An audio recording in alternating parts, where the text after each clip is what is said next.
My name is Claire Matthews, and I am 29 years old. For 4 years, his family called me difficult. They said it at dinner tables and in quiet hallways and in phone calls I was not supposed to hear. They said I was too independent, too guarded, too unwilling to simply go along. They were right about one thing: I was unwilling to go along. What they didn't know, what none of them knew, was that I had been keeping a record. Every conversation, every document request. Every time someone slid a paper across a table and said it's just a formality. I kept it all, dated, organized, filed in a folder on my laptop that I kept backed up in 3 separate places. The morning everything changed, his mother called an emergency family meeting. She sat at the head of the dining room table like she always did, like the room belonged to her, like every room belonged to her, and she looked at me and said, "Claire, we need you to finally cooperate." I looked back at her. I said, "I already have." She did not understand what I meant, not yet. By noon, her attorney had called her. By 2 o'clock, she had called Marcus 3 times. By evening, the room that always felt like hers went very quiet. Before I tell you what happened next, please hit like and subscribe. Drop your city and local time below. I love knowing where you're listening from. Now let me take you back to 7 years ago, when my grandfather said something to me I didn't understand until the morning I sat across from his family and finally said enough. 7 years ago, I was 22. I had just graduated and moved back home for the summer before starting my first job in the fall. My grandfather, Grandpa Walt, lived 40 minutes outside the city in a house he had built himself in the 1970s. Red brick. A covered porch that ran the full length of the front, a garden in the back that he tended every single morning, regardless of weather, regardless of age, regardless of everything. The house smelled like sawdust and coffee and something green, the particular smell of old wood and living plants together, a combination I have never found anywhere else. The porch floorboards had a loose one near the left railing. It knocked every time you stepped on it. I used to step on it on purpose as a child just to hear the sound. Grandpa Walt had large hands, a carpenter's hands, calloused and deliberate. When he was thinking, he ran his thumb along his knuckles. I can still see that. I can still see exactly that. That summer, on a Saturday morning in July, we were sitting on the porch. He was drinking his coffee from the same white mug he always used, the one with the small chip on the handle that he refused to throw away. The garden behind the house was full and green. The morning light came in low and gold through the oak tree at the edge of the yard. He said without looking at me, "Claire, never let anyone tell you what something is worth before you've decided for yourself." I said, "What do you mean?" He said, "When someone rushes you to agree, to sign, to decide, to just go along, they're not doing it for your benefit. They're doing it because they already know the value of what they're asking for, and they need you not to know."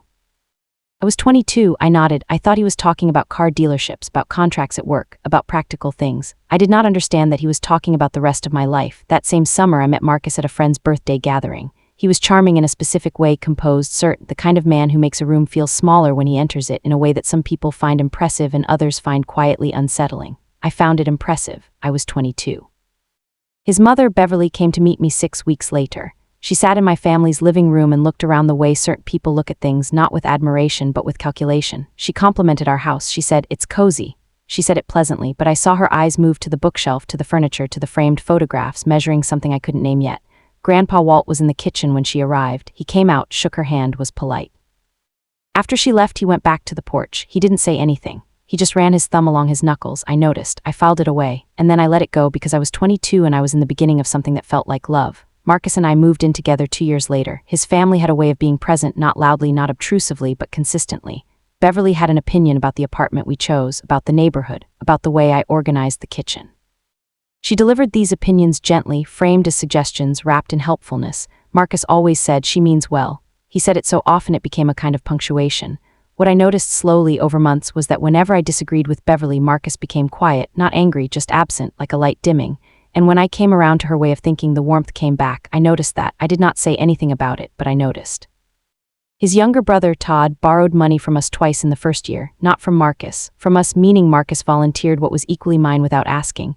When I mentioned it, Beverly said, "Family helps family, Claire." The way she said my name at the end of sentences, precise, like a period, was something I felt before I understood. I was becoming difficult. I could feel it happening in their eyes. The more I asked questions, the more I understood what I was agreeing to, the more the word settled over me like a label they had already printed before I arrived. Difficult, I started to believe it. That was the most dangerous part. Grandpa Walt had a heart attack in November of the following year. It was not his first. He recovered, but slowly, and the recovery was hard. I drove out to see him every weekend that winter. House was the same, the smell of sawdust and coffee, the loose floorboard, the garden dormant and waiting under a thin layer of frost. But he was smaller somehow, the way illness makes people smaller. Marcus came with me twice. The second time on the drive home he said, "What do you think he's going to do with the house?" I looked at him. He said, "I'm just asking, it's a big property." I said, "He's still alive, Marcus." He said, "I know, I'm just thinking practically." that word practically. That is the word they use for everything that used to be love. I did not argue. I looked out the window at the highway and I noted it, dated it in my mind, filed it away. 3 months later, Grandpa Walt was well enough to sit on the porch again, and I drove out alone on a Sunday morning and we had coffee and he asked me how things were, not with Marcus specifically, with me. He had a way of asking that made the question feel like open ground, no right answer required, just honesty. I told him things were fine. He looked at me for a long moment. He said, "You've learned to be very careful with your words." I said, "Is that bad?" He said, "Depends on why." That evening, as I was leaving, he walked me to my car. He held my hand for a moment the way he used to when I was small. He said, "Remember what I told you that summer about knowing the value before you agree?" I said, "I remember." He squeezed my hand. He let go. 4 weeks later, he had a second heart attack. This one was worse. I was at the hospital within 2 hours. Beverly called Marcus while I was still in the waiting room. I heard Marcus step away to take the call. I heard him come back and say to his brother, who had also come, "The property is going to need to be dealt with soon." I was sitting 6 feet away. He did not know I had heard, or perhaps he had simply stopped calculating whether I was listening. That was the moment. That was when the quiet thing I had been feeling for years became clear and sharp and named. I was invisible to them. I always had been. A difficult woman, manageable, someone to be worked around. I decided, sitting in that hospital waiting room under fluorescent lights with a paper cup of cold coffee in my hand, to stay invisible and to use it. Grandpa Walt passed away in March. He was at home in his own bed in the house he had built. I was there. I held his hand. The morning light came through the curtains the same way it always had. Marcus put his arm around me at the funeral. He was attentive that week, warm, present in the way he could be when he wanted to be, and that was its own particular pain, knowing that the warmth was real and also that it was not enough and had never been enough. 2 weeks after the funeral, I was going through some of Grandpa Walt's things at the house. My mother and I had gone out to begin the process of sorting when I found the envelope. It was in his workshop on the shelf above the workbench between a tin of wood screws and an old manual for a table saw he no longer owned. Plain white envelope. My name on the front in his handwriting, the careful, architectural print of a man who had spent his life measuring things precisely. Inside was a letter, 2 pages, and at the bottom a name and a phone number and a single line written in his hand. "Call him before you sign anything. He's been waiting." The name was Attorney Robert Finch. I sat on the stool at my grandfather's workbench, the same stool I had sat on as a child watching him work, and I read the letter twice. The workshop smelled like sawdust and linseed oil. Outside the single window, the garden was beginning to come back, green coming up through the gray. He had written the letter 14 months ago. He had known. He had seen Marcus that second time on the porch, and he had known the way he had always known things, quietly, without announcement, and he had done something about it before I knew I needed him to. I sat there for a long time. I did not call Robert Finch that day. I needed to think first. I needed to understand the full shape of what was happening before I took any step. Over the next 2 weeks, I went through every document that had my name on it: the deed situation for Grandpa Walt's property, the terms of his will as I understood them, the financial arrangements Marcus and I had made together over 4 years, what was joint, what was mine, what I had contributed, and in what form. I wrote it all down. I kept it separate. I kept it private. Then one evening I was in the kitchen when I heard Marcus on the phone in the bedroom. His voice was low.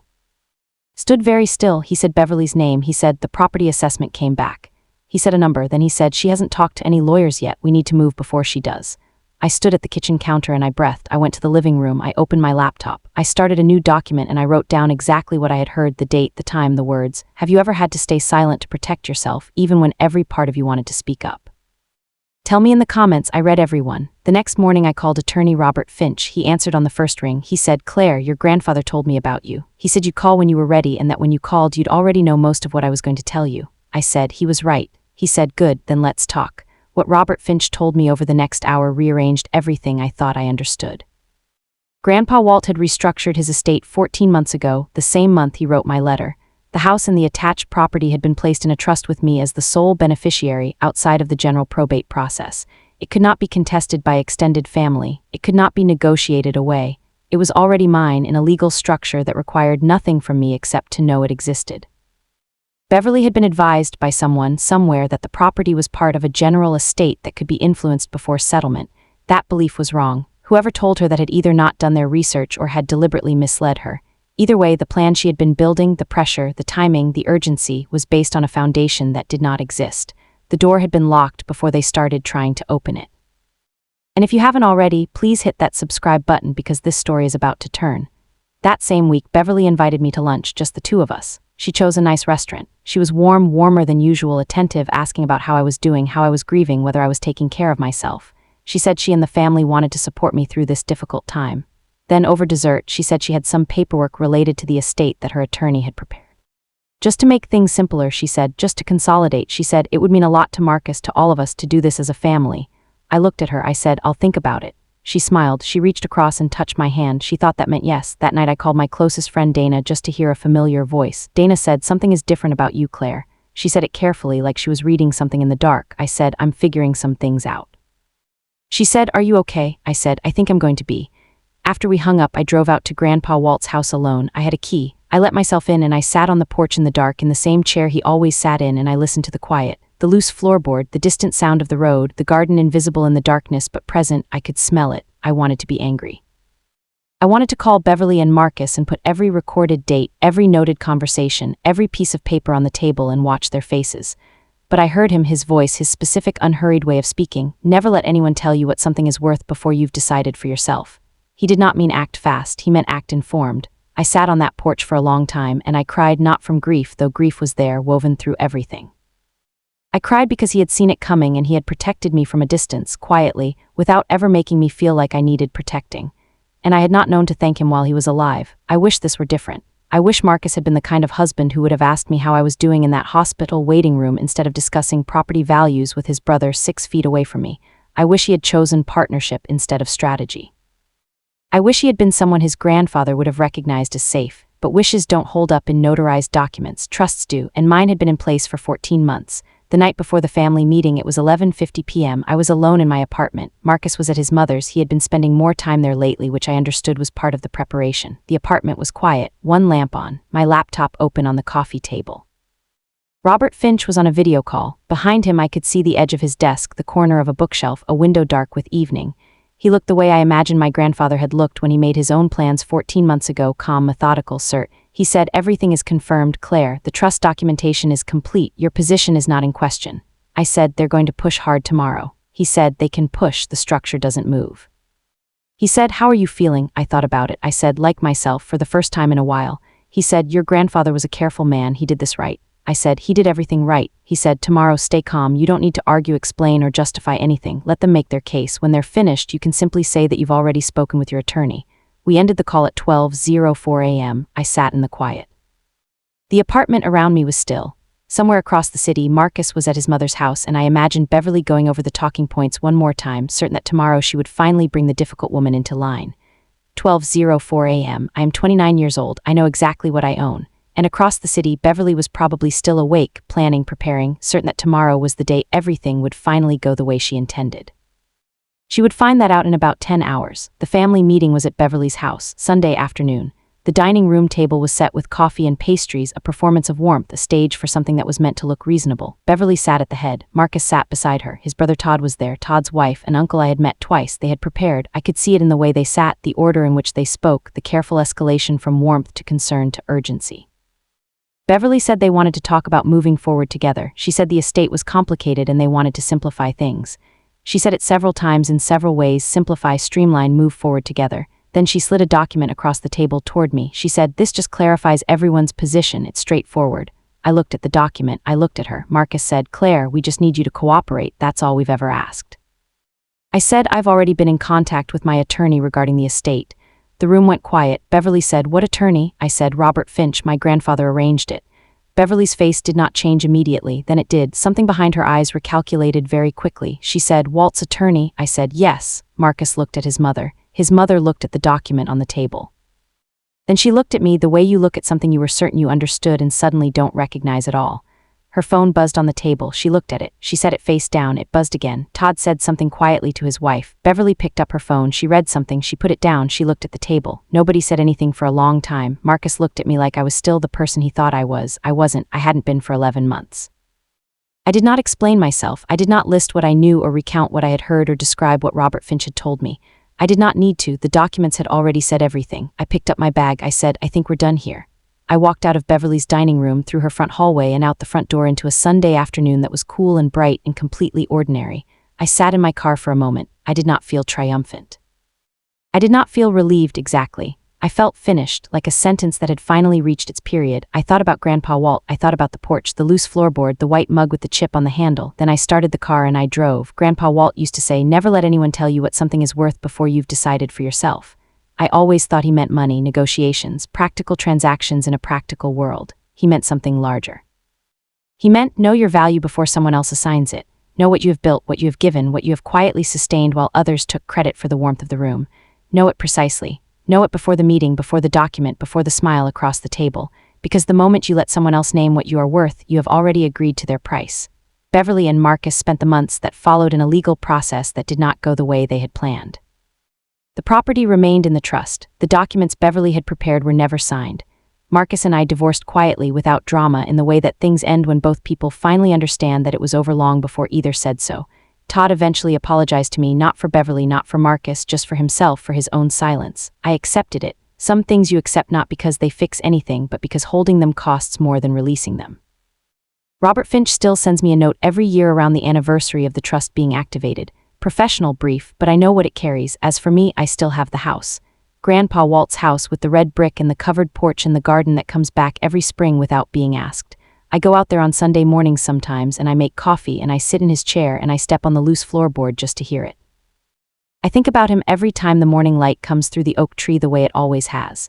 And I think he knew what I was walking into before I did, and he spent years making sure I would be okay, quietly, without fanfare, without ever once calling me difficult. If you have ever been called too much, too guarded, too careful, too unwilling to simply go along, I want to hear your story. Tell me in the comments. And if this story moved you, please subscribe. There are more to come.